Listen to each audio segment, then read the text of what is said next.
pertarungan tentang ijazah konon palsu ini sudah mencapai titik didih yang sedidih-didihnya. Iya. Siapa yang menang? Yang yakin ini palsu atau yang justru yakin ini asli? Jadi kalau secara opini yang menang itu adalah orang-orang atau tokoh-tokoh yang selama ini itu bilang ijazah Pak Jokowi itu palsu. Jadi di udara sana justru ada keyakinan, ada anggapan dan sekarang sudah menang. Dan sekarang sudah menang. Sekarang sudah menang tipis, menang mutlak. Menang mutlak. Yang gede ini adalah publik yang basically memang tertarik sama isu politik. Ini klaster kanan ini ada Dr. Tifa di sini ya. Ini makin besar artinya makin dominan. Makin besar itu artinya engagement publiknya makin besar. Itu. Nah ini pekat ini. Terus kedua tidak teratur. Artinya natural. Sementara di sebelah kiri adalah mereka yang berkeyakinan bahwa ijazah Jokowi itu asli. Namun terkesan kuat mereka ini diorkestrasi. Ada faktor uang yang mendorong mereka untuk memproduksi narasi tertentu. Tepatnya ada dua, Bang. Faktor ideologi dan uang. Gendang ijazah palsu. Ini dari tahap penyelidikan ke penyidikan, ada tersangka. Posisi beliau itu tetap menjadi zero bukan hero. Yang hero itu Bang Rismon, Ibu Tifa, Roy Suryo. Betapapun proses hukumnya itu katakanlah mendukung Jokowi, tetapi tetap akhirnya akan zero. Akan zero. Puncak pemberitaan dan menarik hampir semua media mainstream adalah ketika Pak Jokowi turun gunung. Dia datang sendiri ngelapor terkait ijazah Jokowi itu. Itu blunder Pak Jokowi. Itu blunder? Blunder buat Pak penegakan Jokowi. Hukum, upaya untuk mendapatkan keadilan. Kita bicara sisi logika opini, Mas, bukan sisi logika hukum. Karena apa? Ikut gendang lawannya. Adakah elemen-elemen pendukung Pak Prabowo Subianto yang juga masuk dalam kelompok besar ini? Banyak.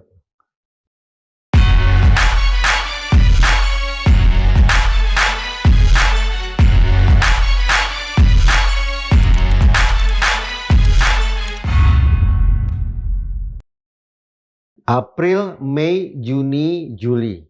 Tahun ini saja dalam pengamatan kami pertarungan tentang ijazah konon palsu ini sudah mencapai titik didih yang sedidih-didihnya. Siapa yang menang?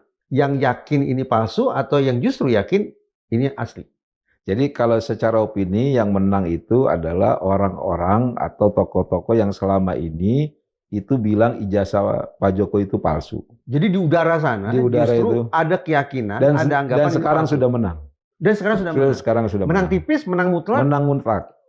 Menang mutlak. Kenapa bisa mutlak? Karena mereka gencar, pertama. Terus kedua, sudah menarik perhatian publik. Walaupun nanti publiknya yang menarik adalah publiknya itu aja. Tapi militan. Dan publik itu punya pola getok tular, Mas. Dia akan sebar lagi ke yang lain. Dan getok tular itu yang membuat kemenangan mutlak di kalangan yang menganggap bahwa ijazah Jokowi adalah palsu. Assalamualaikum warahmatullahi wabarakatuh, Sobat Madilog. Seperti saya katakan tadi, ini sudah berbulan-bulan stamina kita, baik di darat maupun di udara, dikuras habis-habisan untuk mempersoalkan tentang konon ijazah palsu Jokowi. Saya pribadi sudah sampai pada sebuah titik kekhawatiran bahwa jangan-jangan ada isu yang jauh lebih besar yang menentukan rubuh tegaknya kehidupan negara kita, tapi luput dari perhatian. Kenapa? Karena lagi-lagi kita terbius, terhipnosis untuk terus-menerus berbincang, berbusa-busa sebatas tentang ijazahnya seorang Jokowi. Agar kemudian kekhawatiran saya ini, agar kita semua tidak hanyut dalam pembiusan tentang ijazah palsu, mari kita berbincang dengan senior analis drone emprit, yaitu Mas Yan Kurniawan. Mas Yan, terima kasih nih Mas. Siap, Mas. Datang ke ruang diskusi Madilog. Siap.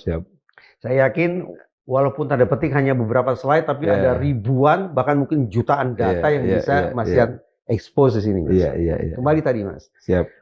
Kalau pihak yang kuat adalah pihak yang meyakini ijazah itu palsu, sementara dalam proses penegakan hukum ya justru sepertinya kebalikan. Ya, bandulnya justru adalah ke Jokowi. Dalam pengertian Jokowi bisa meyakinkan otoritas penegakan hukum bahwa ijazah itu adalah asli. Saya pikir akan ada dinamika yang berbeda antara di udara dengan di darat ya Mas ya? Betul. Dan ini memang jadi PR nanti buat pemerintah, dalam hal ini adalah di wilayah hukum ya.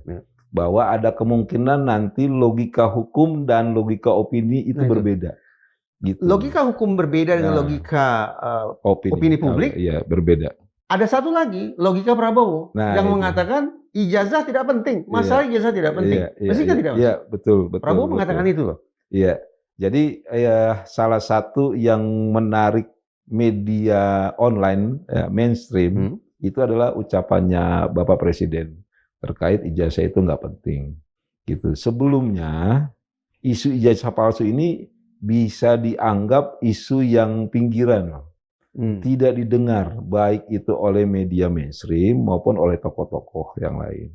Nah, yang menarik adalah di tahun ini nanti datanya bisa kita tunjukkan itu dia menarik media mainstream, menarik statement Ibu Mega untuk mengkomentari ijazah tersebut. Itu terjadi tidak 12 tahun lalu? Tidak terjadi. Ketika ijazah palsu untuk pertama kalinya mengudara? Tidak terjadi. Jadi perhatian dari media mainstream justru baru muncul sekarang ini? Sekarang ini. Tepatnya itu di bulan April. Awal menurut data yang berhasil kami himpun, itu pada saat isu geruduknya Rumah Jokowi. Media mainstream ya. Kalau media, mohon maaf, media terendah itu dari dulu sudah beritakan. Gitu. Media mainstream tuh dalam artian di sini Kompas, Tribun, Detik, gitu. Media-media yang punya exposure tinggi. Dan Mas bisa membaca kira-kira kenapa media mainstream semisal Kompas, Tribun sekarang akhirnya mengangkat isu tentang ijazah palsu itu di kanal media mereka? Iya, karena gini. Pertama untuk geruduk Pak Jokowi itu sekelas Kompas itu belum memberitakan. Paling yang memberitakan itu seperti kayak Tribun dan polanya deskriptif aja. Maksudnya ada kejadian lebih ke arah ke situ. Waktu itu yang menjadi daya tarik adalah Pak Amin Rais. Pak Amin Rais kebetulan dia kan alumni dari UGM, dia pimpin demo itu. Gitu. Walaupun demo tersebut itu tidak begitu banyak direspon, terutama oleh mahasiswa UGM di situ, tapi itu lumayan diberitakan. Nah, puncak pemberitaan dan menarik hampir semua media mainstream adalah ketika Pak Jokowi turun gunung. Dia datang sendiri ngelapor terkait ijazah Jokowi itu. Ke Jakarta berarti? Ke Jakarta. Datang ke Jakarta datang ke Jakarta. Laporan tentang tudingan ijazah palsu. Itu yang menurut saya nih, kebetulan saya nih lama di wilayah komunikasi. Menurut saya itu blunder Pak Jokowi. Itu blunder? Blunder buat Pak Jokowi. Penegakan hukum upaya untuk mendapatkan keadilan kita bicara sisi logika opini, Mas, bukan sisi logika hukum. Gimana? Kalau logika opini gini, logika opini itu adalah belum tentu benar ya masuk di wilayah perasaan publik. Sesuatu yang benar secara hukum tapi belum tentu diterima oleh publik. Karena logikanya berbeda. Logikanya berbeda. Gitu. Nah, ketika Pak Jokowi itu melapor, itu turun gunung, Mas. Ada media yang memberitakan Pak Jokowi turun gunung. Bahasa konotatif itu dimaknai oleh netizen yang cerdas itu, dia bilang Pak Jokowi harusnya nggak urus isu ini. Karena apa? Ikut gendang lawannya.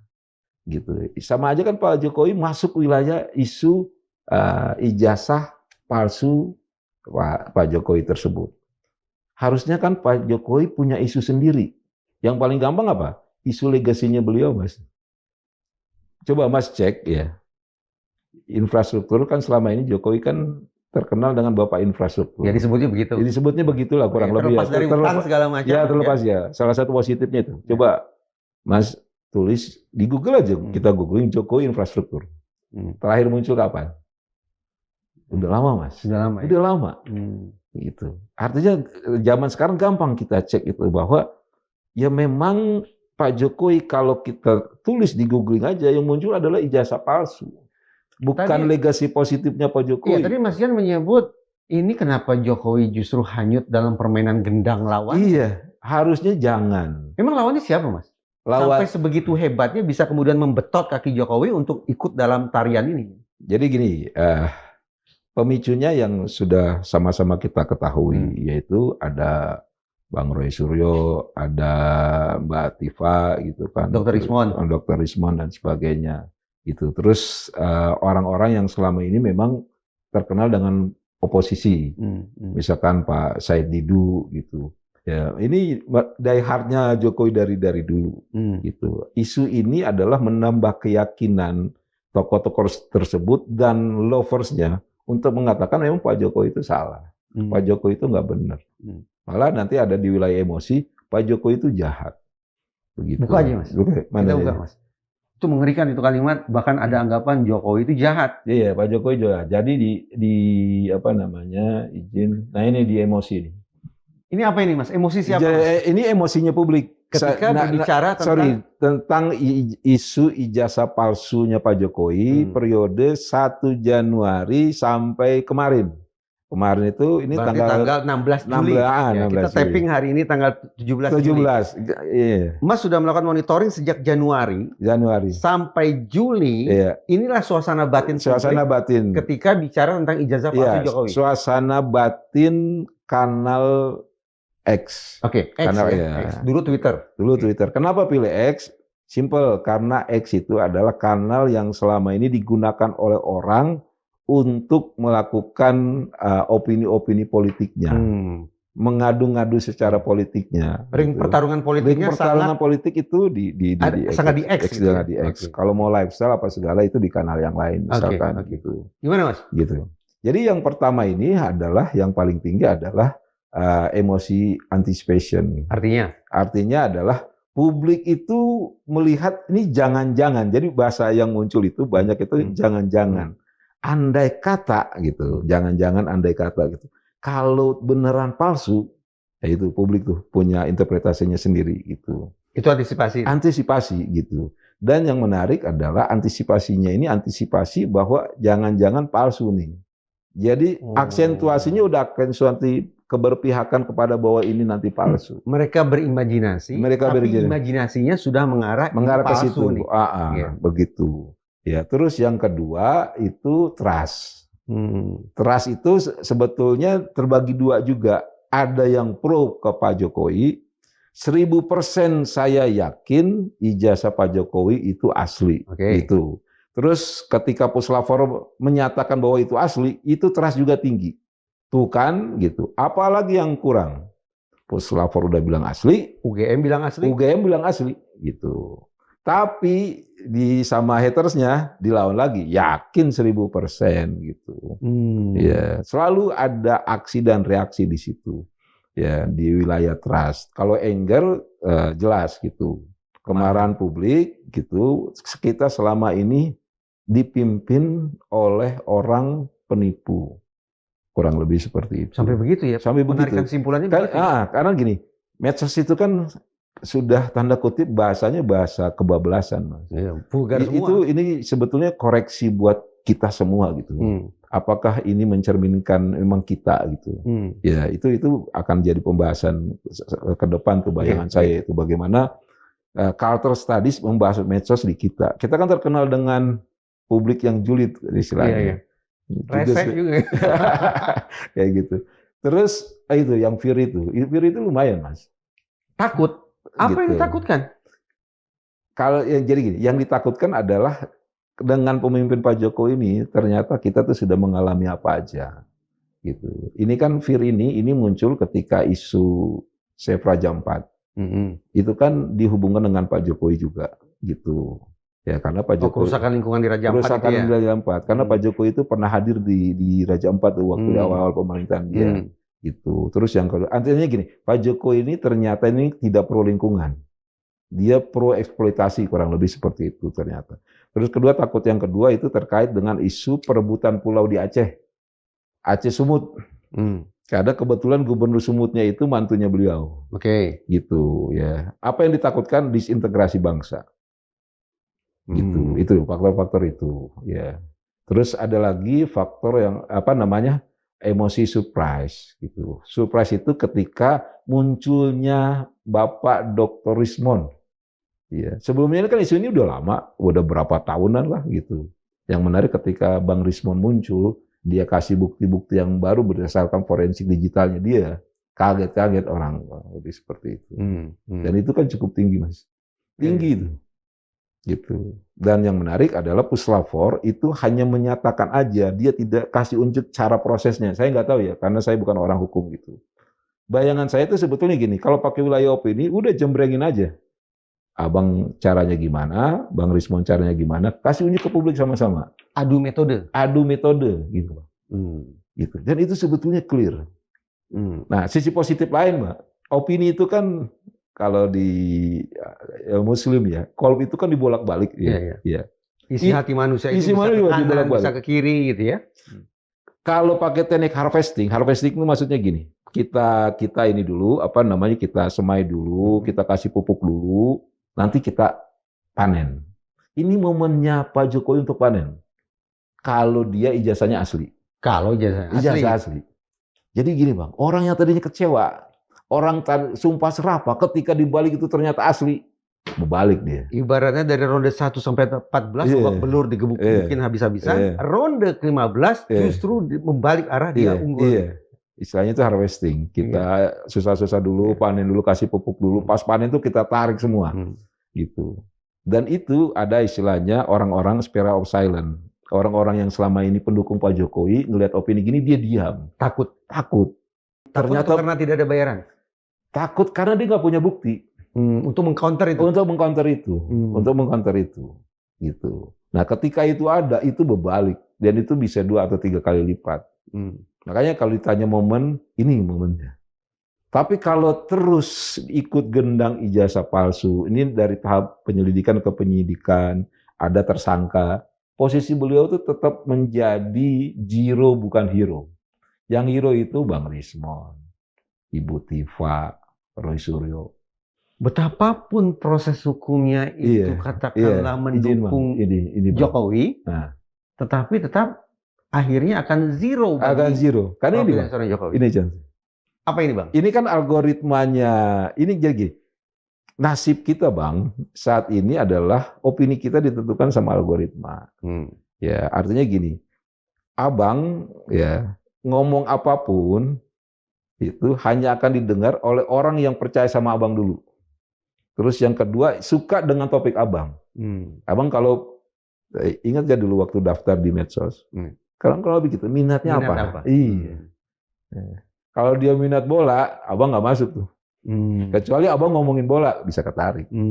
Gitu. Nah ini lihat Bang yang gede. Yang gede ini adalah publik yang basically memang tertarik sama isu politik. Gitu.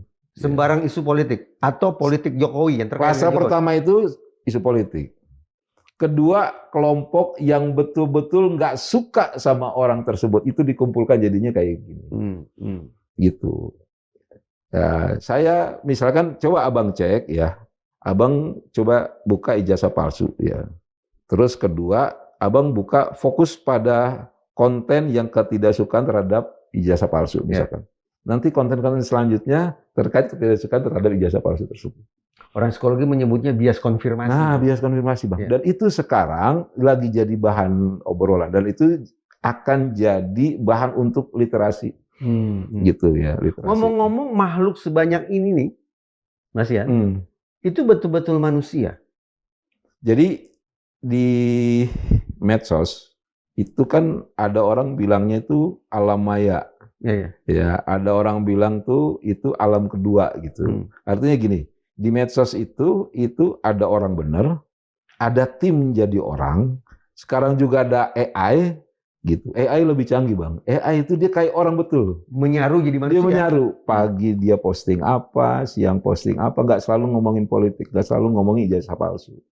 Gitu. AI itu tinggal diprogramin aja. Misalkan dia suka bola, kita bikin identitas dia suka bola, dia romantis, dia ini. Sabtu Minggu dia ngomongin yang romantis. Gitu. Dia religius, misalkan tiap Jumat dia ini posting itu. Hal-hal yang sifatnya ibadah misalkan kayak gitu. Itu Bang, sampai segitunya. Dan kita bisa tahu apa enggak. Nah itu. Sorry banget, mau nggak mau asam garam Bang. Simpelnya gitu. Saya jujur, saya nih tiap hari itu salah satu pekerjaan PR saya adalah membedakan itu. Gitu. Saya dari 2012 Bang mantauin kayak gini, itu aja masih kayak gitu. Apalagi mohon maaf Bang, bukan saya mengecilkan teman-teman yang ini ya, gitu. Nah, yang menarik adalah ada pola yang sama kurang lebih, yaitu apapun algoritmanya selalu ada kontestasi narasi di situ. Nah, kontestasi narasi itu selalu dimainkan pertama itu oleh tokoh, akun tokoh. Pak Mahfud punya Twitter, Bang IJP punya Twitter, ya gitu. Makanya Twitter tuh jadi penting. Ya. Terus kedua ada akun media. Media tuh menggunakan medsos juga Bang untuk menyebarkan informasinya, gitu. Ya. Terus yang ketiga itu influencer. Influencer itu adalah orang bilang sekarang salah satu karir yang bagus jadi influencer Bang. Nanti dia jadi komisaris katanya gitu. Gitu. Ya, influencer gitu. Terus keempat baru akun organik. Akun organik itu adalah orang-orang yang kerjanya secara profesional dia membangun isu. Ada orang bilang itu buzzer gitu, ada orang bilang itu dia agen komunikasi, macam-macam lah. Gitu, tergantung. Jadi, disebut profesional karena ada faktor uang, yang mendorong mereka untuk memproduksi narasi tertentu. Tepatnya ada dua, Bang. Faktor ideologi dan uang. Faktor ideologi dan uang. Ada teman-teman di wilayah kelompok yang mereka tuh karena faktor ideologi. Itu clear itu. Masih bagus juga. Tapi ngeri Bang. Malah ngeri gitu. Iya ngeri. Kalau dia wilayahnya radikal, gitu Bang. Gitu. Nah, lantas bagaimana kita bisa teryakinkan? Ini sebetulnya yang bikin kegaduhan. Kalau disebut kegaduhan ini sebetulnya memang otak manusia secara alami kita sedang dipusingkan oleh isu ijazah Jokowi. Atau ini fabrikasi, rekayasa, manipulasi? Kalau ini sudah campur-campur. Sudah campur-campur. Tapi awalnya selalu diinisiasi dulu. Yang menginisiasi adalah selalu dari tokoh lanjut ke media. Ya. Coba Abang cek. Setiap isu itu. Ya, inisiasi isu Jokowi mulai dari tokoh juga. Dari tokoh, ya kan? Artinya individu ya, individu. Atau kelompok. Individu Bang. Individu. Konkretnya gini. Kalau misalkan Mas Roy nggak gigih, ini sudut pandang ini orang-orang yang kontra terhadap Pak Jokowi. Nggak gigih. Mbak Tifa itu nggak tanda kutip nggak cerewet di medsos, kemungkinan besar nggak sebesar ini. Gitu. Dia faktor inisiasi. Ada tokoh-tokoh lain, misalkan Pak Said Didu waktu pagar laut kencang Pak Said Didu, main di situ. Tapi di jasa palsu lebih banyak retweet kasih pandangan, nggak turun langsung misalkan kayak gitu. Yang turun langsung itu kan 3 itu, Roy Suryo gitu, terus Ibu Tifa, terus ketika Bang Rismon terakhir. Jadi mulai dari mereka nih? Dari mereka nih, kita data dari Januari sampai bulan ini ya Bang. Gitu. Yang bikin tanda petik gara-gara kegaduhan iya. Memang ada 3 nama itu? 3 nama itu. Kemudian berlanjut ke media? Lanjut ke media mainstream. Kenapa media mainstream? Karena balik lagi, media mainstream melihat ini penting. Masuk ke agenda redaksi dia. Oh ini harus kita beritakan itu. Apalagi terpantik tadi itu ya, geruduk rumah Jokowi. Geruduk rumah Jokowi. Waktu geruduk rumah Jokowi nggak terlalu Bang. Malah nggak terlalu? Nggak terlalu. Ada, sudah mulai muncul. Tapi nggak terlalu. Mulai muncul banget ketika Pak Jokowi datang. Ke Polri untuk buat laporan? Buat laporan. Gini, Presiden ketika sisa akhir masa jabatannya selalu ada program, baik itu dia tunjukkan langsung atau tidak, adalah yang namanya legacy. Saya ingin dikenang sebagai apa? Iya. Begitu Bang. Harum namanya gitu ya? Harum namanya. Gitu. Sabdo Pandito Ratu katanya begitu. Nah gitu Bang. Nah yang menarik adalah, saya nggak tahu Pak Jokowi itu sengaja atau tidak sengaja, dugaan saya itu dia kepleset. Tapi ada juga analisis yang mengatakan begini Mas, bahwa ya ini salah satu cara Jokowi untuk terus menghidup-hidupkan namanya di udara. Sehingga dia tidak kehilangan momentum. Sekaligus tanda petik ya mungkin unjuk power juga kepada Presiden Prabowo bahwa ternyata publik masih terus memperbincangkan saya loh. Anda tidak punya alasan untuk mengesampingkan saya. Dan itu penyumbang terbesarnya Gibran. Jadi kalau kata kunci Gibran itu ada 3. Yaitu? Pertama itu kinerja Kirban yang seremonial. Seremonial itu maksudnya dia tiap hari kerjanya muter aja. Gitu. Membajak sawah. Nah kayak gitu. Gitu. Seremonial gitu. Kemenyan sekarang. Nah kemenyan isunya. gitu. Iya. Terus yang kedua adalah ijazah palsu. Gitu. Selalu dihubungkan sama Gibran. Terus yang ketiga pemakzulan Gibran. Pemakzulan. Iya. Ini maaf kata nih ya, kalau saya menyimak apa yang Mas Ian kemukakan sejauh ini, kok kesannya Jokowi, Gibran, asosiasinya serba negatif ya? Serba negatif gitu, serba negatif. Legacy tentang infrastruktur sudah redup sejak sekian waktu silam. Iya, saya tandain kemarin coba deh, setahun yang lalu itu. Gitu. Coba nanti kita lihat. Itu setahun yang lalu. Legacy di media online ya. Media online mainstream gitu. Ya. Itu setahun yang lalu, Mas. Padahal kan kita masih merasakan loh jalan tol. Ya, kita masih merasakan ini Masih sepakat tidak kalau saya katakan begini. Jokowi adalah contoh presiden atau contoh warga negara yang bisa kemudian menapaki tangga politik sedemikian cepat dan sedemikian hebat berkat kemampuan dia mengorkestrasi opini. Sepakat, dan itu memang begitu. Kalau dia memang adalah orang yang cakap dalam mengorkestrasi opini publik, kenapa justru sekarang dia seolah tidak cukup cakap untuk melakukan hal serupa? Iya, jadi tokoh-tokoh jawara-jawara dia itu udah nggak ada semua. Bentar, nggak ada ini maksudnya apa? Karena nggak ada dananya lagi atau karena? Kalau dana kan saya nggak tahu. Beda. Kalau saya selalu berbasis dari data yang bisa ditarik. Dulu itu siapa yang nggak kenal Denny Siregar, diehardnya Pak Jokowi? Sangat. Kecewa dia berbalik, gitu. Ya, lihat di isu ijazah Jokowi, ada nggak orang-orang PSI yang muncul? Akunnya PSI, gitu. Tokoh-tokoh yang dulu gigih. Saya waktu itu kapan ketemu Bang Ade, saya bilang, Bang ini pada kemana nih orang-orang, Bang? Saya bilang begitu. Oh kita udah nggak main tengkar narasi, kalau nggak salah jawabannya begitu. Saya bilang, Bang enggak, ini penting Bang. Bukan masalah tengkarnya Bang, Abang harus ada, bayangan saya itu harus ada namanya narasi yang seimbang. Begitu. Itu disampaikan ke siapa? Ke Bang Ade Armando waktu itu di salah satu acara di TV waktu Sekarang jadi komisarisnya PLN ya? Bang gitu ya. Gitu. Dan itu salah satunya itu yang menurut saya itu yang membedakan dulu dengan sekarang. Terus tidak ada partai yang mendukung, partai besar ya, faktor yang signifikan mempengaruhi itu nggak ada. Dulu ada PDIP gitu ya? Dulu ada PDIP. Makanya kan gini, opini itu kan wilayah udara, tetap harus ada wilayah jaringan. Udara itu nggak main jaringan, udara itu main opini, main di benak cognitive mappingnya publik. Tapi ketika suruh gerak, suruh milih, ya kan, itu butuh jaringan di darat. Gitu. Bisa kita nyalakan lagi. Tadi kan Mas Ian mengatakan ini barangkali udah bercampur baur nih antara manusia yang bernyawa dengan serdadu bayaran dengan AI. Kita bisa tidak meramal paling tidak. Ini yang bukan organik. Itu siapa aja sih mereka? Jadi gini, ini ada apa namanya note yang gede ya. Yang menarik itu di sebelah kan ada klaster kanan, klaster kiri. Jadi saya kasih unjukan. Ini klaster kiri. Ya, ini klaster kanan. Oke. Ya, ini klaster kanan ini ada Dr. Tifa. Sini ya ini. Makin besar artinya makin dominan. Makin besar itu artinya engagement publiknya makin besar. Itu. Nah, ini pekat ini. Terus kedua tidak teratur. Artinya tidak terorkestrasi dengan baik.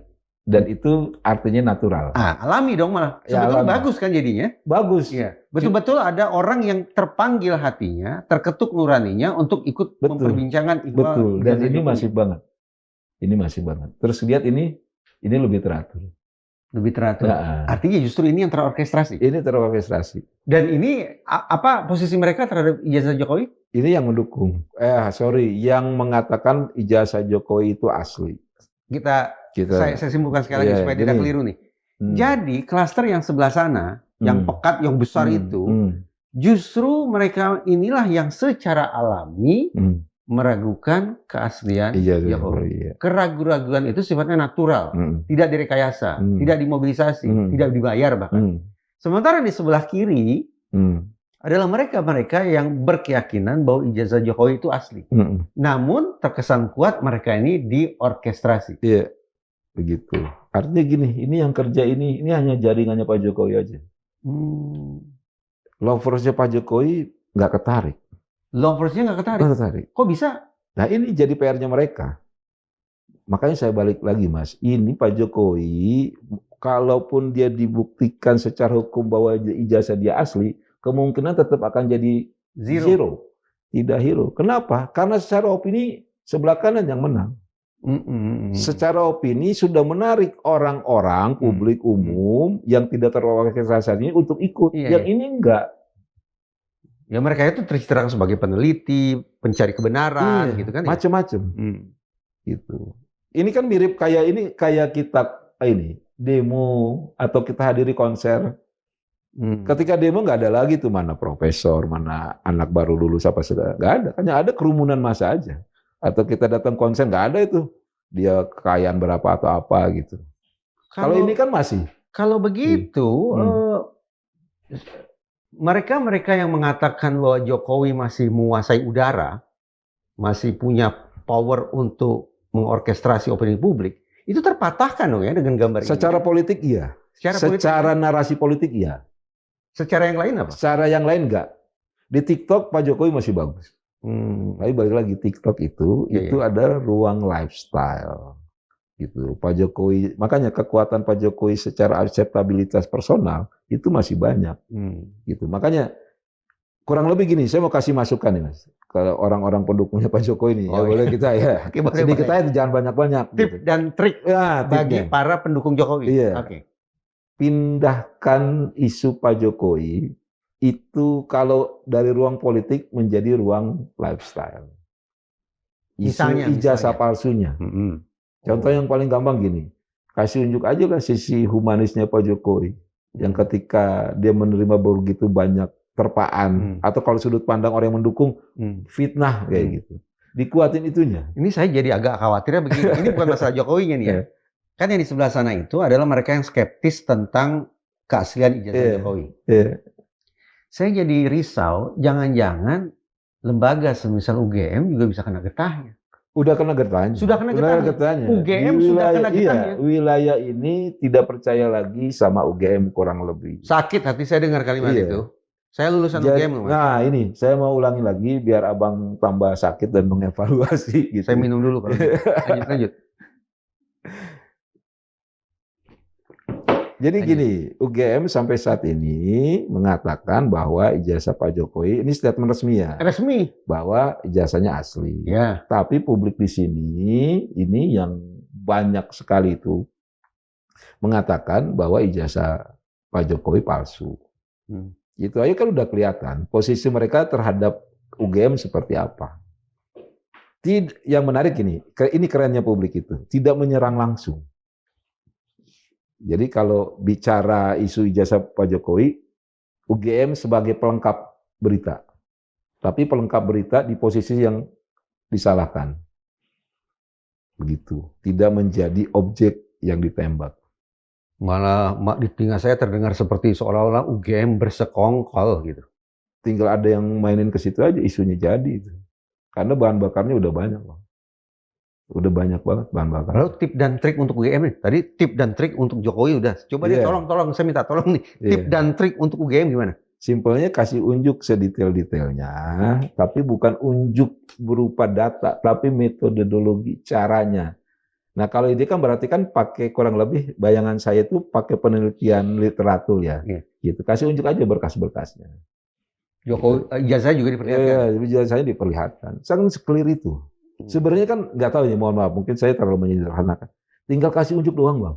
Tapi kan ijazahnya konon dipegang Jokowi, bukan dipegang UGM. Iya, kan ada jejaknya.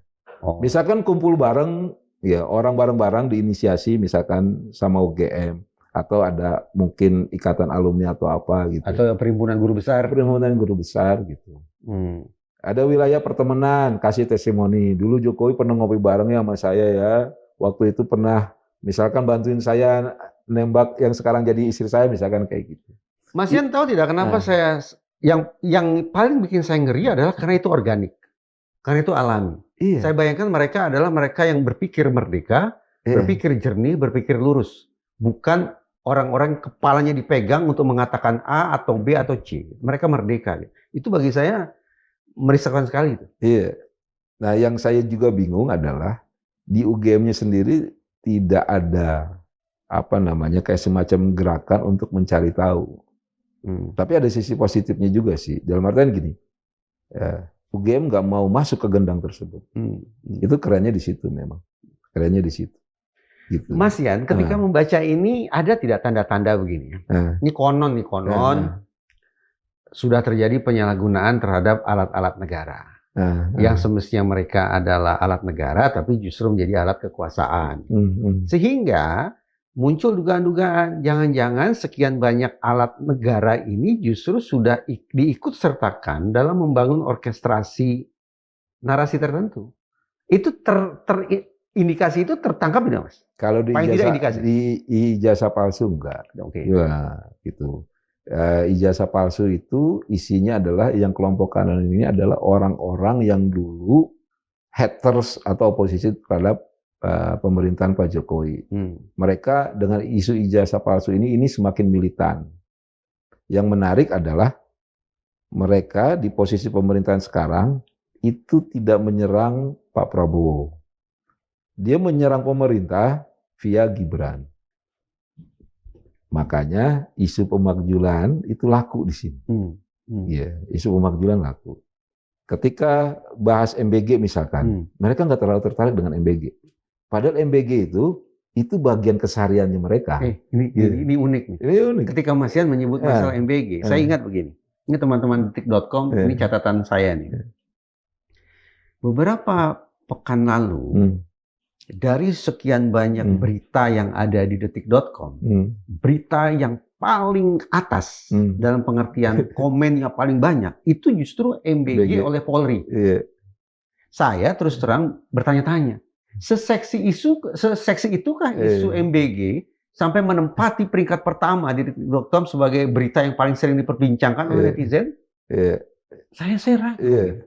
Apa ya yang bisa dimaknai? Jadi gini, wajar setiap program itu butuh amplifikasi. Butuh amplifikasi, artinya perlu diworo-worokan. Diworo-worokan, gitu. Karena suka nggak suka realitas sekarang adalah realitas akan menjadi gini. Sesuatu akan jadi realitas kalau itu viral.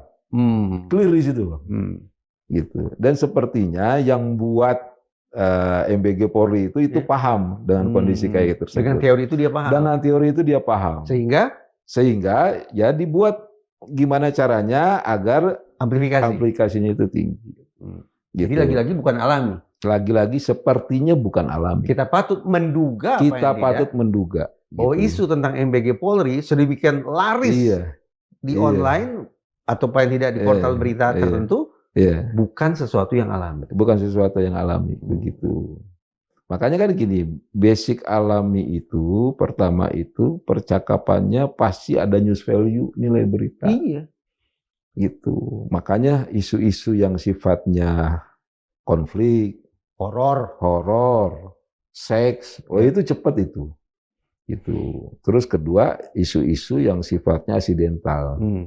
Nanti misalkan gempa nih, itu nggak perlu diomongin, orang langsung kasih unjuk. Ada gempa nggak misalkan kayak gitu, itu langsung viral dan sebagainya. Mas Yan, kita bisa tidak membuat ramalan berapa lama lagi isu tentang ijazah polis, maaf saya jadi ijazah polisi, apa yang terjadi di kepala saya nih.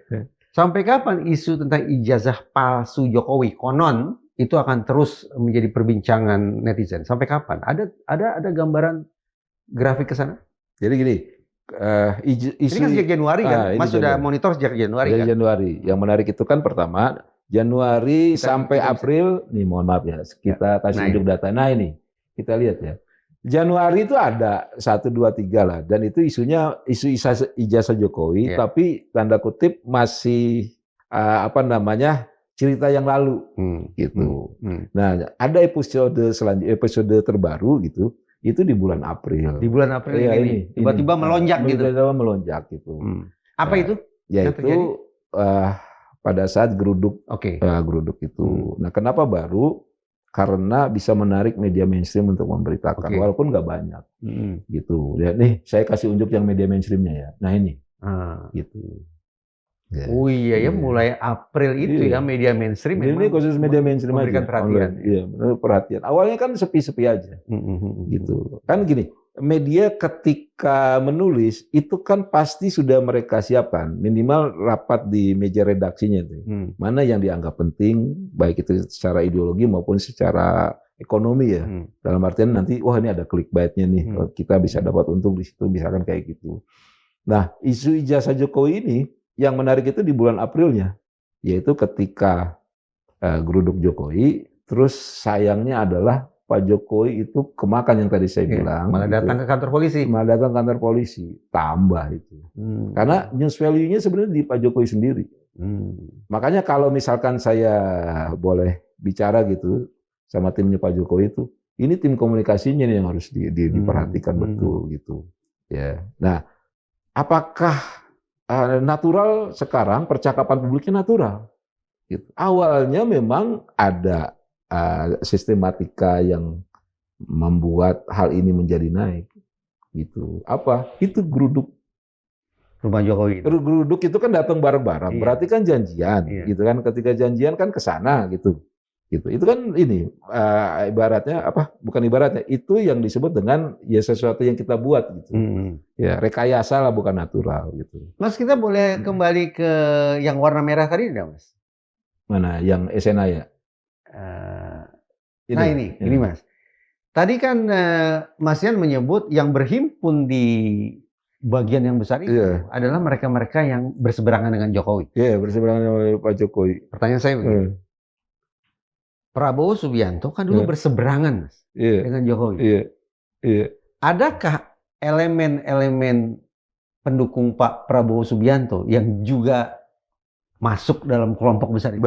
Banyak.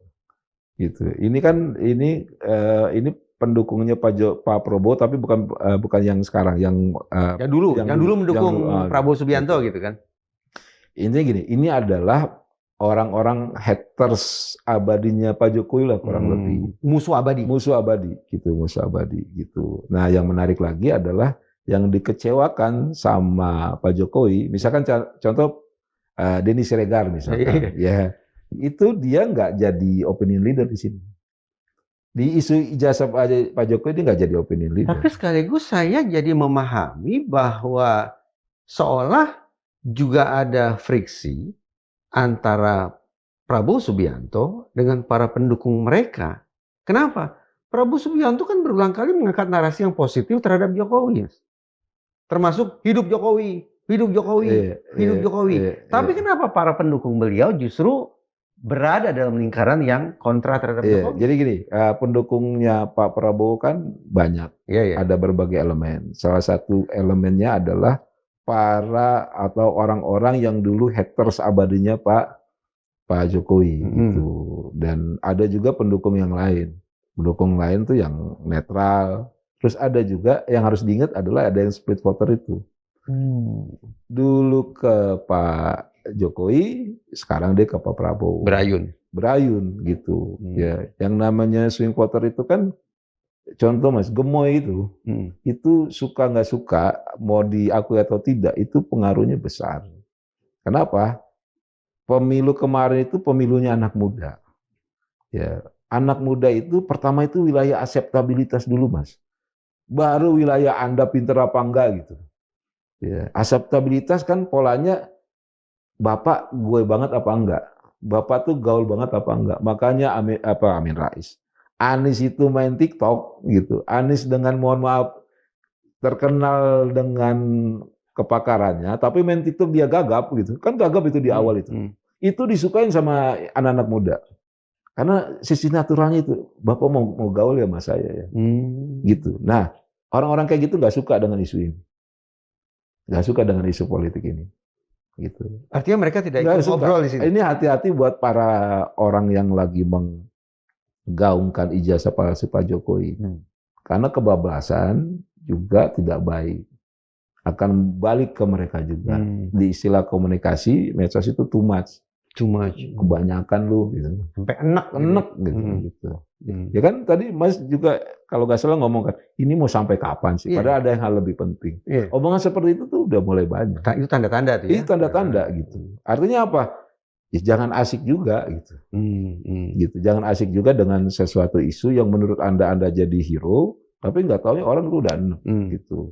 Nah ini kan belum tentu bagus juga Mas. Ini kan cuma kondisi aja bahwa Anda betul didukung gitu. Tapi apakah suara publik, lihat dulu. Kita cek. Ini kan di kanal X. Coba kita lihat di kanal-kanal yang lain. Apakah mereka main isu ini? Oke, misalkan main isu ini. Tapi angle-nya apa? Apakah angle-nya wilayah penyidikan, wilayah hukum, atau wilayah yang lain? Gitu. Gitu Mas. Kurang lebih. Ini pertarungan yang menurut saya keren. Adu strategi. Tapi menjebak. Menjebak gitu. Tadi Mas Yan juga punya slide yang isinya lingkaran-lingkaran seperti donat, Mas. Mana tuh? Oh, itu apa, Mas? Sorry. Ini saya mau kasih unjuk. Nah ini.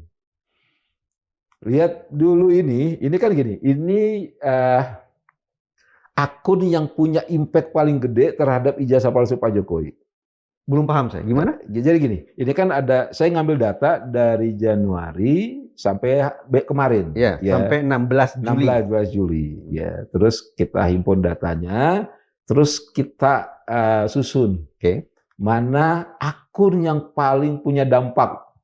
Jadi sekalinya dia ngomong atau tweet gitu, itu kemana-mananya paling gede. Itu kurang lebih. Ya. Nah, kita lihat di sini. Yang pertama itu akun Grok AI-nya ini, Twitter. Yang kalau kita bingung kita nanya ke dia. Gitu. Karena Twitter sendiri X itu punya data gitu. Ya, artinya apa? Ini sebenarnya publik udah mulai keren, Mas. Minimal dia pengen cari tahu dulu, nggak langsung benar menghujat atau menghakimi gitu. Terus yang kedua, ya, semuanya diisi oleh akun media mainstream. Ya, artinya apa? Artinya publik ya melihat media mainstream itu datanya valid.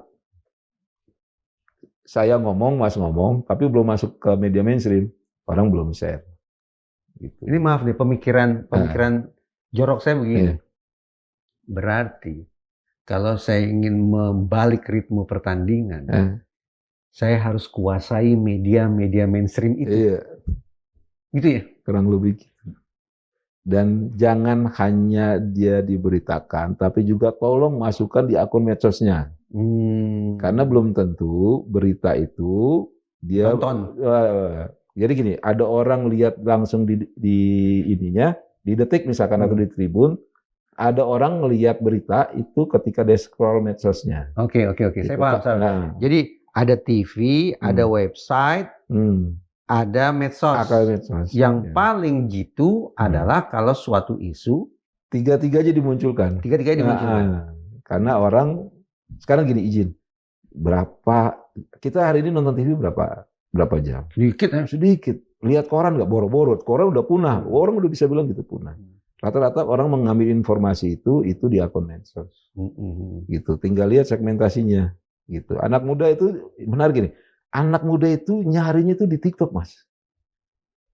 Gitu. Anak muda cari berita di TikTok. Di YouTube?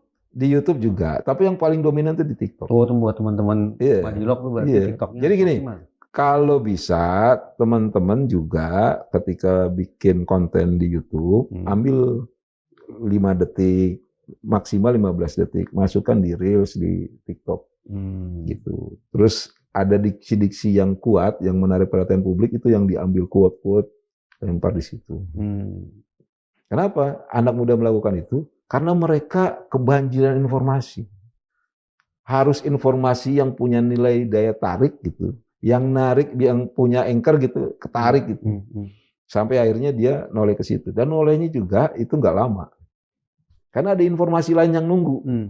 Harus jawab WA temennya, terus harus ada selesaikan ujian, harus bayar GoPay-nya. Kan pakai HP semua, Mas, sekarang. Bocoran dikit ya, Mas.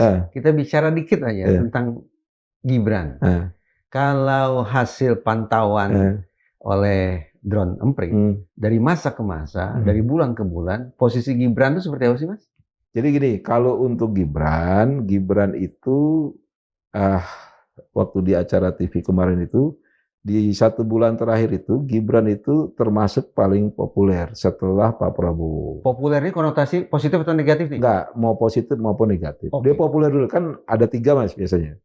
Populer, sentimen, engagement. Populer itu paling banyak diperbincangkan. Paling banyak diperbincangkan. Oke. Gitu, ya. Dia populer. Dia populer, gitu. Terus kedua masuk ke sentimen nih, baru apa? Ya, banyak merahnya, banyak negatifnya. Gitu. Sering diomongin orang, tapi jangan-jangan isinya cimaki. Ya, gitu. ya. Kurang lebih seperti itu. Sentimen. Gitu. Dan yang disayangkan adalah banyak negatifnya itu bukan disumbang oleh Gibran, tapi coba kanan kirinya.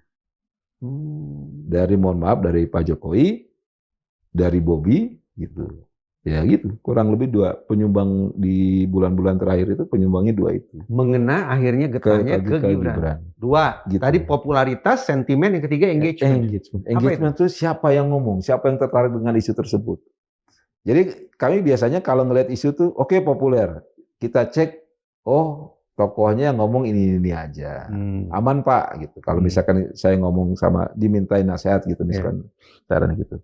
Tapi ketika ada tokoh yang betul-betul punya pengaruh di publik bahwa itu kuat, walaupun dia baru muncul satu langsung alert, itu namanya engagement. Nah, engagement Gibran bagaimana? Engagement Gibran itu pertama itu masih didominasi oleh haters.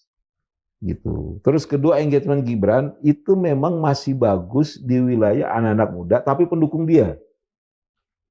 Ukuran pendukung dia tinggal kita tarik aja data, emang dari dulu dia udah dukung. Gitu. Nah yang baru-baru tuh enggak.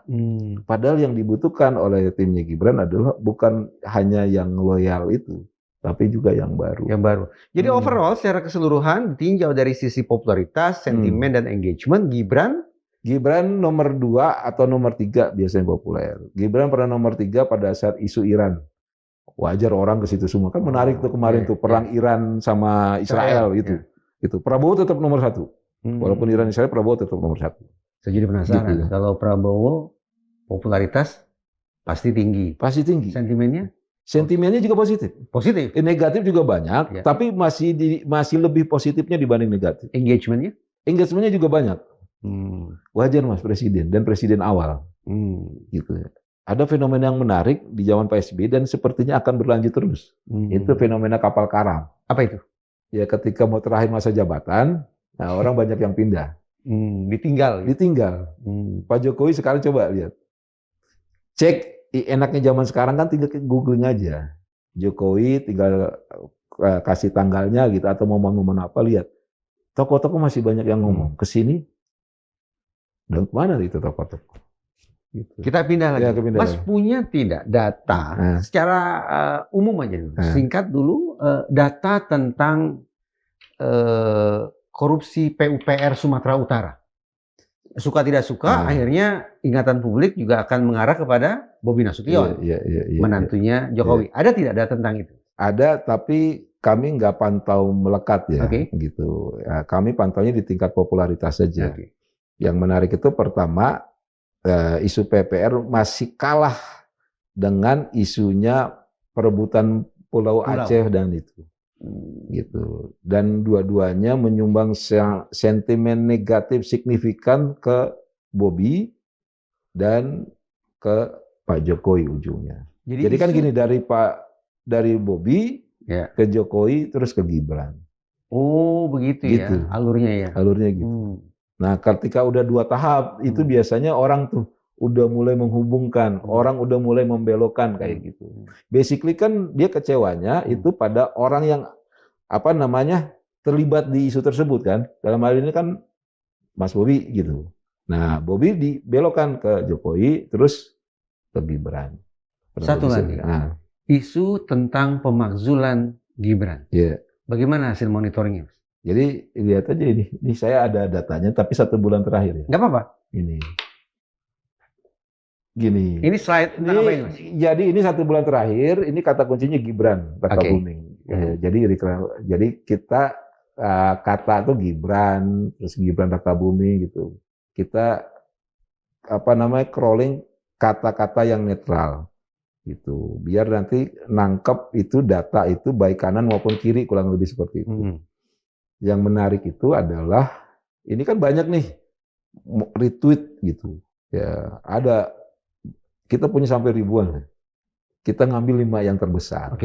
gitu. Dari 5 ini 5-5-nya negatif semua. Semuanya negatif. Negatif kepada Gibran. Nah, artinya maaf, negatif terhadap Gibran itu mendukung pemakzulan, mendukung pemakzulan. Mendukung pemakzulan Ini Gibran. contoh misalkan ada di sini ada Pak Asep Didu ya. Apakah kebetulan setiap ada masalah yang mengarah ke dinasti Solo saat ini kasus PPR Sumut dan usul pemakzulan Gibran maka ini ya kurang lebih itu negatif ya. Besok-besok saya kasih unjuk aslinya ya. Oke. Ya, ini kan Iya. Apa namanya? Karena ini komposisi di di grafiknya kayak gitu. Terus ini syarat pemakzulan Gibran terpenuhi secara hukum. Berarti netizen mencari tahu ya. Bagaimana sih cara Ada dua, netizen mencari tahu, netizen menyebarkan. Netizen cari tahu mungkin nggak begitu banyak, gitu. Kecuali memang isunya baru. Ini kan isunya udah lama. Nah, kemungkinan besar ini adalah netizen yang menyebarkan. Siapa yang menyebarkan itu? Yang tadi itu di klaster itu. Yang merah besar. Yang merah besar itu. Terus berdampak nggak? Sebetulnya nggak berdampak banget. Orang muter di situ aja di klasternya itu. Kan makanya dibilang echo chamber. Terus berdampak buat publik nggak? Iya. Kenapa? Ada ketok tular, Mas. Alhasil, kalau kita bandingkan 3 isu, ijazah konon palsu Jokowi, korupsi PUPR yang oleh publik diyakini akan juga menyeret nama Bobi Nasution, dan yang ketiga isu tentang pemakzulan Gibran, itu tetap yang unggul adalah isu tentang ijazah palsu Pak Jokowi. Nomor 1 itu, nomor 2 pemakzulan, gitu. Terus ketiga baru PUPR. Tapi jauh jaraknya. Jauh jaraknya. Kenapa saya tanya begini, Mas?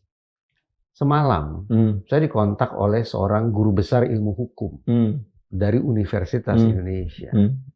Dia betul-betul mewanti-wanti saya agar tidak terbius dalam isu tentang ijazah palsu. Kenapa? Sang guru besar ini, saya sangat hormat pada beliau. Saya yakin beliau cerdas, berintegritas gitu ya. Ada isu yang lebih besar lagi, yang tidak semata-mata masalah lembaran kertas yang bernama ijazah. Ada isu besar terkait dengan dugaan korupsi, ketidaketisan politik dari keluarga Solo. Guru besar mengatakan, jangan sampai kemudian isu kita terkunci pada, perhatian kita terkunci pada isu yang minor. Sementara isu yang lebih besar, dugaan korupsi, ketidaketisan politik, dan seterusnya terkait keluarga Solo, itu justru kita tidak berikan perhatian ke sana. Dan kekhawatiran itu sudah terjadi. Kekhawatiran sudah terjadi. Gitu. Jadi orang banyak fokus pada isu terkait dengan ijazah palsunya Pak Jokowi. Terus kedua pemakzulan Gibran. Ya terkait dengan PUPR, pokoknya isu korupsinya enggak. Ini mirip-mirip gini. Kita lebih tertarik pada isu pemakzulan Gibran, ijazah palsu dibanding judi online. Padahal judi online itu tiap hari makan korban. Iya. Gitu. Itu. Jadi ini kebisingan yang maaf kata mungkin tidak begitu besar. Kalau kami bilangnya itu yang disebut noise. Itu noise. Noise. Padahal banyak voice itu ya di judi online, Mas. Itu ada orang gantung diri. Ada polisi sama istrinya polisi kayak gitu tuh. Macam-macam loh. Tentara kena, ya. Semua orang itu semua lini kena itu. Itu kan sendi-sendi negara itu rapuh loh itu. Dan itu kita kenapa nggak fokus ke situ gitu. Bisakah saya katakan bahwa kecanduan kita pada isu tentang ijazah konon palsu Jokowi ini sudah sampai sebuah kecanduan yang tidak lagi sehat, tidak lagi konstruktif, ini kebisingan yang sebatas menciptakan kepusingan belaka? Iya. Saya bilang di hari ini udah mulai kita mengevaluasi, terutama kepada teman-teman tuh ya. Teman-teman yang fokus tanda kutip mengkritisi isu ijazah palsunya Pak Jokowi. Oke, mereka itu sudah berhasil membangun opini, sudah memposisikan Pak Jokowi itu zero. Ibaratnya sudah salah lah Pak Jokowi itu. Secara opini itu udah salah. Gitu. Yang jadi pertanyaan harapannya adalah coba juga di isu-isu sosial yang lain. Dan itu sebenarnya sangat bermanfaat buat para influencer tersebut, agar influencer tersebut betul-betul sebagai influencer yang mendengar hati masyarakat. Misalnya gini, Mas tiap hari ngomongin Jokowi aja dari pagi sampai sore. Gak ada tuh ngomongin yang lain. Pak, masalah saya bukan masalah Jokowi aja, Pak. Masalah saya ini bentar lagi nih anak sekolah nih, kan kemarin baru anak sekolah itu. Masalah saya kemarin misalkan banjir nih. Banjir di depan dia nggak ngomong, dia masih ngomongin Jokowi aja. Itu salah satu kritikan saya sebenarnya, saya udah sampaikan dulu. Ada teman kawan influencer, saya bilang, abang mau jadi apa? Gitu, bener-bener membela masyarakat, gitu. Atau hanya sakit hati ke orang. Saya tahu dia membela masyarakat, saya tahu idealisme dia. Tapi coba cek cara abang nge-tweet, bikin postingan. Lihat berapa komposisi abang ngomongin isu politik, isu sosial, gitu. Ya. Terus kita lihat sama-sama. Dia bengong gitu. Artinya gitu. Ini akan jadi too much, ini akan jadi blunder kalau hanya di situ aja. Netizen Indonesia seolah sudah mengidap obsessive compulsive disorder terkait isu ijazah konon palsu Jokowi. Sampai akhirnya dia melupakan realitas yang dia jumpai sehari-hari. Begitu. Jan Kurniawan, senior analis Drone Emprit. Terima kasih sudah datang ke ruang diskusi Madilog. Sama-sama. Mudah-mudahan kita bisa diskusi rutin ke depannya, Mas. Siap, Mas. Terima kasih. Terima kasih, Mas Reza. Ya.